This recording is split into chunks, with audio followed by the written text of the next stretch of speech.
semuanya, perkenalkan nama saya Frizi Virginia Nugrahni.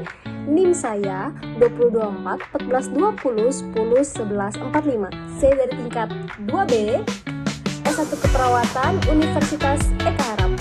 Baik, di sini saya akan membahas mengenai gangguan konsep diri harga diri rendah. Berdasarkan SDKI, konsep gangguan diri atau harga diri rendah merupakan suatu evaluasi atau perasaan negatif terhadap diri sendiri.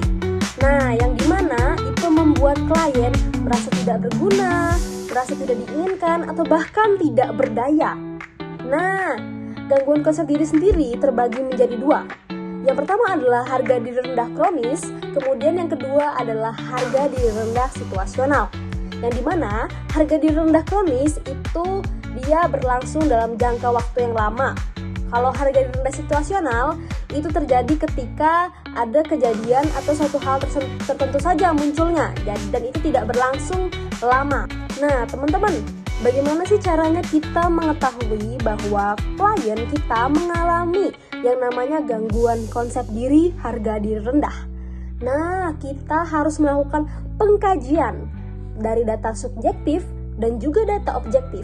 Data subjektif itu meliputi ketika klien mengatakan tidak berguna, tidak berdaya, tidak bisa melakukan apapun, dan lain-lain. Data objektif kita dapatkan dari bahasa tubuh. Misalnya nih, klien terus-terusan menunduk, produktivitas klien menurun, klien terlihat tidak percaya diri, dan lain-lain. Tindakan keperawatan yang bisa kita lakukan, yang pertama adalah identifikasi aspek positif klien melalui tindakan yang sederhana.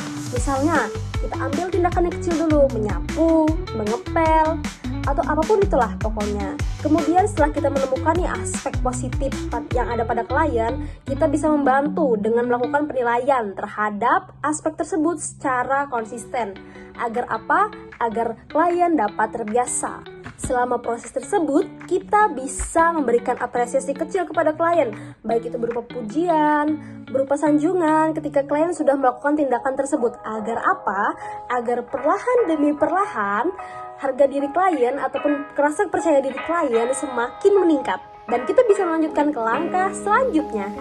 Terdapat 3 fase penanganan untuk klien dengan gangguan konsep diri harga diri rendah. Yang pertama adalah fase orientasi, yang dimana kita memperkenalkan diri kepada klien, kita mengidentifikasi data diri klien, kemudian kita berusaha lebih dekat kepada klien. Untuk apa? Untuk bisa mencapai komunikasi terapeutik yang lebih baik. Kemudian ada fase kerja. Fase kerja itu adalah dimana kita menggali kemampuan positif yang ada pada klien. Kita melaksanakan kegiatan dan kemudian kita mempraktikkan kegiatan tersebut. Yang terakhir adalah fase terminasi. Fase terminasi sendiri merupakan fase di mana kita mengevaluasi hasil kerja kita bersama dengan klien. Melakukan kontrak kerja untuk melaksanakan kegiatan secara bertahap diguna untuk meningkatkan kepercayaan klien secara perlahan. Bagaimana sih cara pelaksanaannya? Simak tahap dan video berikut ini. Selamat menonton!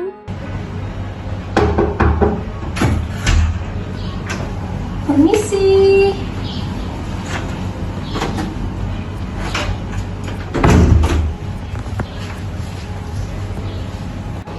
Baik Bapak, sebelumnya perkenalkan, saya perawat Frizi. Saya perawat yang bertugas pada hari ini ya Pak ya. Saya perwakilan dari mahasiswa Universitas Eka Haram Palangkaraya yang berdinas di sini Bapak. Nah, saya bertugas dari jam 7 pagi sampai dengan jam 2 siang ya Pak ya. Kalau boleh tahu dengan siapa saya berbicara? Bapak Revanda. Ya oke. Biasanya Bapak lebih suka dipanggil siapa Pak? Oke Pak, kita nanti di sini cuma berbincang aja ya Pak ya. Saya menjadi teman ngobrol Bapak di sini. Nanti kita berbincangnya sekitar 15 sampai dengan 20 menit ya Pak ya. Oke? Bapak bersedia? Oke, bersedia ya Pak ya. Oke, kalau begitu Pak, apakah Bapak ada teman Pak di ruangan ini? Nggak ada Pak. Bapak ada mengikuti aktivitas-aktivitas yang ada dilaksanakan ruangan S6 gitu biasanya? Tidak ada juga? Oke, kalau begitu sangat saja ya Pak ya. Anggap saya ini sebagai teman berbicara Bapak seperti itu ya Pak ya. Jadi jangan tegang Pak. Oke Pak. Cut. Oke Oke Pak, sebelumnya saya mau bertanya apakah ada aktivitas yang Bapak sukai untuk dilakukan di ruangan ini Pak? Tidak ada ya Pak ya? Gimana perasaannya Pak selama di ruangan ini Pak? Berbicara saja Pak, tidak apa-apa. Tidak. Oke, tidak ada ya Pak ya? Oke, nah kalau sebelumnya nih Pak, sebelum Bapak masuk ke rumah sakit ini, apakah ada aktivitas yang Bapak sukai? Membantu orang tua aja. Oh, selain membantu orang tua apa Pak? Menyapu. Oh, berarti ini ya Pak ya, kegiatan-kegiatan membersihkan rumah ya Pak ya, Bapak sukai ya dulu ya. Oke. Nah, kalau boleh saya tahu nih Pak, kenapa Bapak tidak melakukan aktivitas itu lagi? Sering dimarahin kayak gimana Pak? Oh gitu, biasanya sering dimarahin sama siapa Pak? Orang tua ya? Oke. Oke Pak, tadi kan kata Bapak itu Bapak suka menyapu ya sebelumnya ya? Suka menyapu. Nah berarti nanti saya izin untuk menulis ya Pak ya? Menulis apa yang Bapak sukai. Tadi apa saja Pak? Menyapu, setelah itu apa lagi Pak? Membantu orang tua. Oke, menyapu tadilah. Menyapu, membantu orang tua, membantu orang tua. Oke.